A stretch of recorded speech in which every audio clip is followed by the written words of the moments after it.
Hello everyone, आप सभी का बहुत बहुत स्वागत है स्टेट पीसीएस क्लासेस में। अभी तक आपने इस चैनल को सब्सक्राइब नहीं किया है तो अभी सब्सक्राइब कीजिए। यदि आप यूपी पीसीएस प्री 2025 देने जा रहे हैं या फिर आरओ एआरओ री एग्ज़ाम 2023 देने जा रहे हैं तो आपको ज्योग्राफी के महत्वपूर्ण टॉपिक ये कवर करके जाना ही चाहिए, जहाँ से आपके एग्ज़ाम में प्रश्न आते हैं।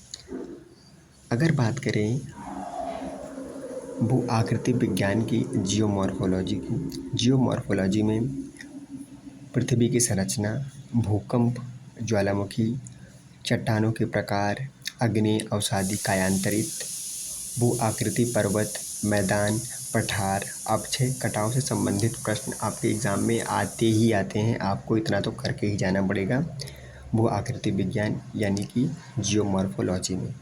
अब बात करते हैं जलवायु विज्ञान यानी क्लाइमेटोलॉजी के। क्लाइमेटोलॉजी में आपको कौन कौन से टॉपिक पढ़ के जाने हैं?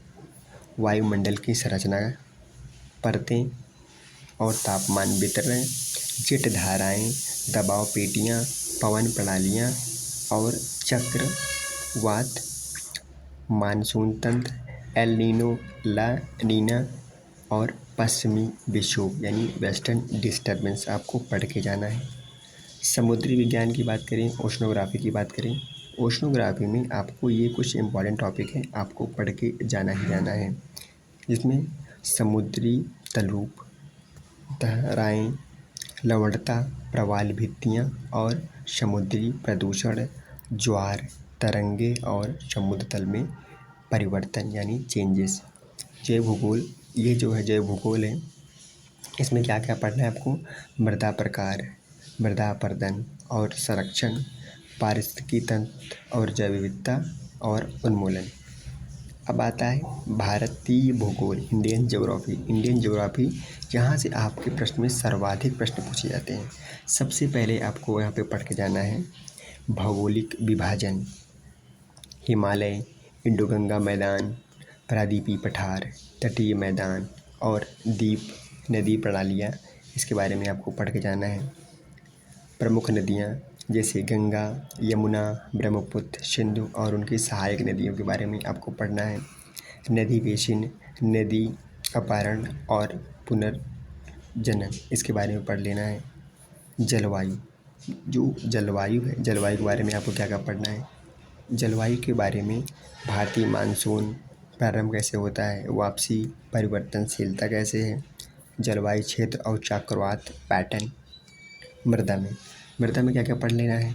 मृदा में आपको पढ़ के जाना है जलोढ़ मृदा, काली मृदा, लाल मृदा, लेटराइट मृदा और उनकी विशेषताएं और वितरण कहाँ कहाँ पाई जाती हैं। कृषि के बारे में अगर बात करें, कृषि में प्रमुख फसलें पढ़ना है, फसल पैटर्न पढ़ना है और सिंचाई प्रणालियों के बारे में पढ़ लेना है। हरित क्रांति और कृषि चुनौतियों के बारे में पढ़ना है। खनिज और उद्योग के बारे में पढ़ना है। खनिजों का वितरण, कोयला, लोहा, मैग्नीशियम उत्तर प्रदेश में कहाँ कहाँ पाया जाता है और भारत में कहाँ कहाँ पाया जाता है। औद्योगिक स्थान और गलियारे, भारत में कितने औद्योगिक गलियारे हैं। प्राकृतिक संसाधन कहाँ कहाँ पाए जाते हैं। आगे वन्य प्रकार, वन्य जीव अभ्यारण्य कितने हैं और राष्ट्रीय उद्यान के बारे में पढ़ना है। जल संसाधन और भूजल ह्रास के बारे में कि जो वाटर लेवल है लगातार वो जो है नीचे क्यों जा रहा है, ठीक है।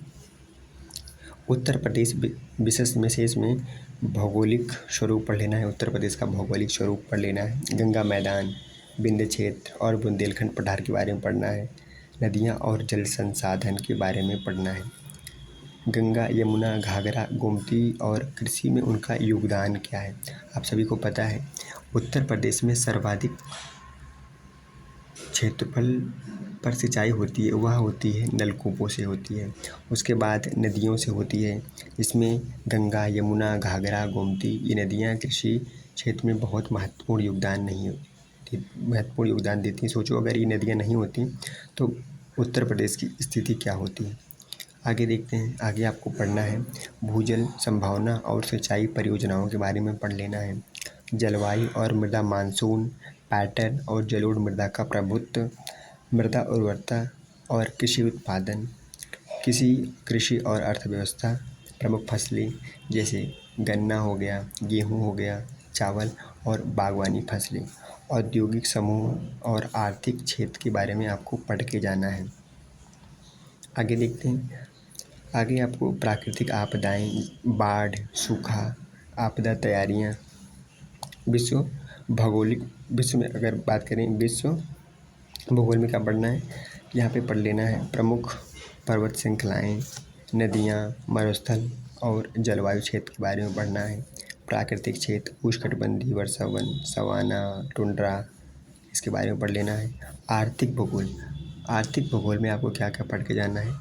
आर्थिक भूगोल में अगर हम यहाँ बात करें, आर्थिक भूगोल में आपको प्राकृतिक संसाधनों का वितरण पढ़ लेना है, जिसमें तेल, सबसे अधिक तेल किस देश में होता है, भारत में सर्वाधिक तेल किस राज्य में पाया जाता है, कोयला भारत में सबसे अधिक किस राज्य में पाया जाता है, और कोयला किस देश में सर्वाधिक मात्रा में पाया जाता है। ऐसे खनिज के बारे में पढ़ेंगे। प्राथमिक, द्वितीयक और तृतीयक क्षेत्रों का स्थान देख पढ़ लेंगे, है ना। जैसे भारत में सर्वाधिक जो है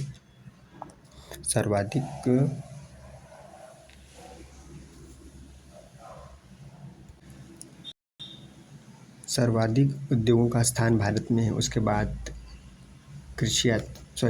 सबसे पहले भारत में अगर तो सेवा क्षेत्र आता है, फिर आता है आपका औद्योगिक क्षेत्र, फिर आता है कृषि क्षेत्र। ये जो जीडीपी होती है ना, जब जीडीपी मेजरमेंट करते हैं तो उसमें सबसे पहले पायदान पर आता है आपके सेवा क्षेत्र, उसके बाद आता है औद्योगिक क्षेत्र, उसके बाद आता है कृषि। इसमें अगर परसेंटेज की बात करें तो यहाँ पर देखेंगे कृषि में यह 17 से 18% है। आपका जो औद्योगिक क्षेत्र है, यह क्षेत्र औद्योगिक क्षेत्र है, औद्योगिक क्षेत्र लगभग 27% है।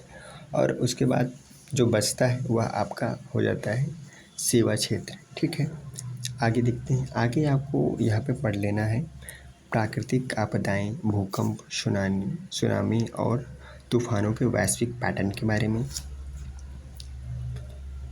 और आपको मैपिंग में क्या पढ़ना है, मैपिंग में आपको पढ़ लेना है नदियाँ, पर्वत, शहरों और राष्ट्रीय उद्यान के स्थान के बारे में पढ़ लेना है।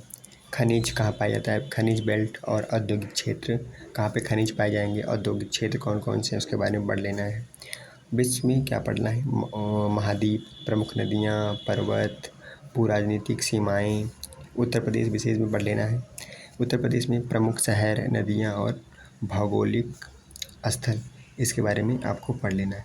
इतने टॉपिक आपको भूगोल विषय की कवर करके जाना है यदि आप RO UPPCS एग्ज़ाम देने जा रहे हो, प्री हो या मेंस हो।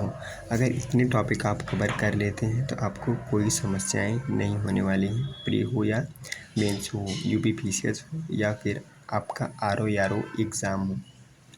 यदि आप इसकी PDF चाहते हैं तो यह PDF आपको state PCS classes Telegram channel पर मिल जाएगी, आप वहां से इसको डाउनलोड कर सकते हैं। ठीक है, वीडियो कैसा लगा आप लोग कमेंट करके ज़रूर बताइएगा। वीडियो देखने के लिए बहुत बहुत धन्यवाद। चैनल को लाइक शेयर सब्सक्राइब ज़रूर करें। Thank you so much.